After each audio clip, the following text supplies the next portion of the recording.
I'm very worried about my son. More than worried, at this point terrified. His behavior these past weeks is not normal, not healthy. It makes me think there's something wrong. At first, he would just come up and stand at the doorway. He did this at night, just before I'd be ready to fall asleep. I'd roll over to turn off the lamp, and he'd be standing there, in the doorway. I used to try to speak to him.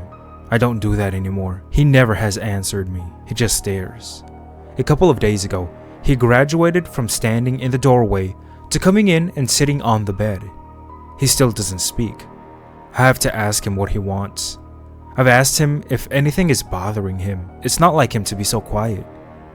He usually waits until my wife is asleep. That's the part that gets me.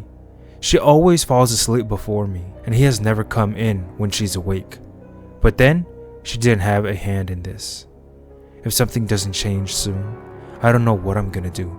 I'm starting to feel like he knows that I'm the one who killed him. You know when you're falling asleep and you suddenly get the feeling that you've tripped? Your body lurches forward in an instant, ready to protect you instinctively from injury. You can almost see the ground rising to meet you. This occurs when the boundaries between you and the you in an alternate universe are weakest. This is the feeling that happens when another you dies. In 2007, disturbing records of mobile phone users receiving calls from a random number that began with an unusual area code 09 began peppering true crime message boards across the internet. Most people who answered the calls reported banning content, such as automated voices reading strings of unconnected numbers and words, or quiet whispers in unintelligible languages. However, in the summer of 2008, discussions of the 09 calls took a dark turn when posters began reporting the calls consisting of a low, rumbling sound, followed by an otherworldly and ear-piercingly loud tone. Those unfortunate enough to receive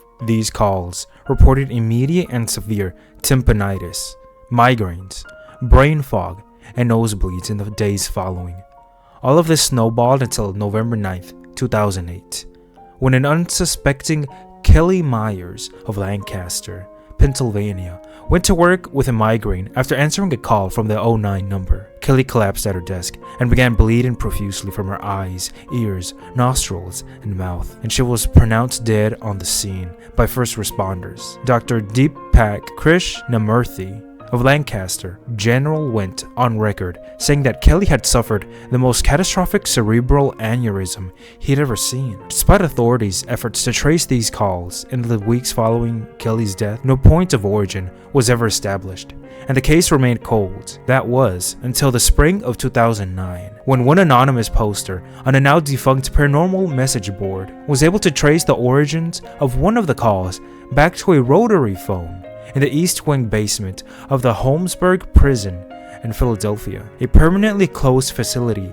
most notoriously known for its involvement in unethical human experimentation in the 1990s.